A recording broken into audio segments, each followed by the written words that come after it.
काय सांगाल? मागच्या वर्षी 16 सप्टेंबर 2023 ला इथे मराठवाड्यामध्ये मीटिंग झाली. 46,000 कोटी रुपयाच्या घोषणा झाल्या होत्या. मी ते 46 रुपयाचे काम कोणते चालू आहे ते मुख्यमंत्र्यांनी दाखवावं. 1 लाख रुपये बक्षीस देण्यात येईल. कोणत्याही प्रकारे एकही काम मराठवाड्याचं या संदर्भात मागच्या कॅबिनेटने डिक्लेअर झालेलं सुरू नाही. हे आपण जाऊन तपासू शकता. मी लागलं तर तुम्हाला डिटेल प्रत्येक जिल्ह्यातल्या कामाची यादी, घोषणेची यादी देऊ शकतो. जवळपास 100 घोषणा झालेल्या आहे. 46,000 कोटी रुपयाच्या घोषणा चालू आहे. या मराठवाड्यात 46 रुपयाचं सुद्धा काम चालू नाही. मुख्यमंत्र्यांनी खोट्या पद्धतीनं इथं आपल्या समोर वक्तव्य केलेलं आहे. 1 लाख रुपयाचं बक्षीस आपण जाहीर करतात. मुख्यमंत्र्यांनी काम बिलकुल बिलकुल. जे 46,000 कोटीचे काम डिक्लेअर केले 16 सप्टेंबर 2023 रोजी, त्यातलं एक तरी काम चालू आहे का दाखवावं. एवढंच माझं आव्हान त्यांना. दुसरा मुद्दा, नाही, मराठवाड्याचं जे 46,000 कोटी रुपयाची जर निधी त्यांनी जाहीर केला होता त्याच्याविषयी सुस्पष्टपणे श्वेतपत्रिका जाहीर करा. काय हरकत नाही ना. तुम्ही सांगता 29,000 कोटीचे कामं चालू आहे, 16,000 कोटी चालू आहे, पण त्याची श्वेतपत्रिका जाहीर करा. मी तुम्हाला दाव्यासहित सांगतो एकही काम चालू नाही. मागणी करणार का सभागृहामध्ये? करूया, नक्की करू. पैसे दिले अशा प्रकरणावर मराठवाड्याला हे गृहीत धरतात.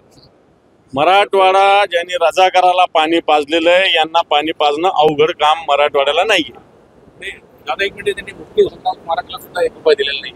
दिला नाही. 100 कोटीची घोषणा केली. अहो हे सोडा. आपल्या मराठवाड्याच्या झाशीची राणी म्हणून ओळखल्या जाणाऱ्या दगडाबाई शेळके ज्या आहे बदनापूर तालुक्यातल्या, 5 कोटी रुपयाच्या स्मारकासाठी घोषणा केली. आता अजून 8-10 दिवसापूर्वी शिक्षणाधिकाऱ्यांनी जागेसाठी पत्र पाठवलं. आत्ताशी स्मारक कधी होणार?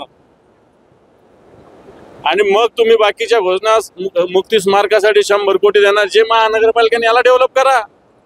नवीन काय करणार तुम्ही?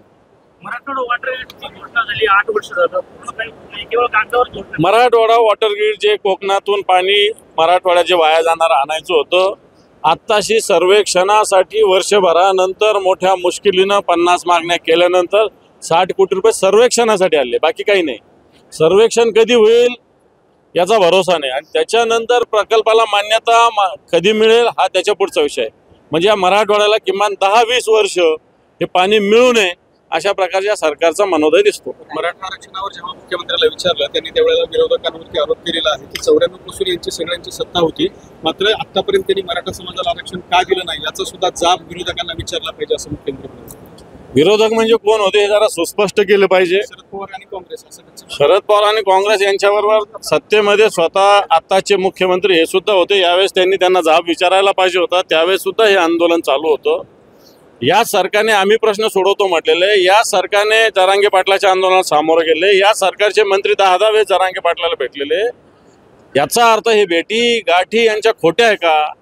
मराठा समाजाची दिशाभूल आहे का? मनोज जरांगे पाटलाच्या आंदोलनाची दिशाभूल करण्याचा प्रयत्न आहे का? त्याचा सुद्धा खुलासा व्हावा. पुन्हा एकदा जरांगे पाटील कालपासून म्हणजे आजपासूनच आंदोलनाला बसलेले आहे. नाही, त्याचं आंदोलनाची दखल सरकारने घेतली पाहिजे. सरकार नुसतं आंदोलनाची 1 महिन्याची मुदत देतात, 15 दिवसाची देतात, 13 तारीख देतात, 20 तारीख देतात, होत काहीच नाही आहे ना. सरकार, मी सांगतो काय, जरांगे पाटलाच्या आंदोलनाची दखल सिरियसली घेत नाहीये. ही घेतली पाहिजे. दुसरा महत्वाचं त्यांनी एक वाक्य केलं, अत्यंत कडक शब्दामध्ये त्यांनी विरोधकांवर टीका केलेली आहे की लाडकी बहीण योजनेमध्ये जरी नाही घोडा घातला तर जनता त्यांना जोडा मारल्याशिवाय.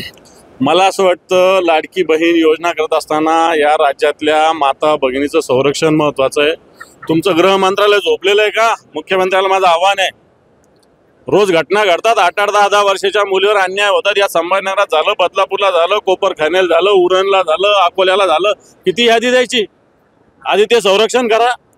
शेतकरी अतिवृष्टी झाली, 1 रुपया दिली मदत. कोणी घोषणा तरी केली सरकारने? आता मागच्या महिन्यात शेतकऱ्यावर अतिवृष्टी झाली या महाराष्ट्रामध्ये, मोठ्या संख्येनं 1 रुपया घोषित केला. पाहणी केली तुम्ही?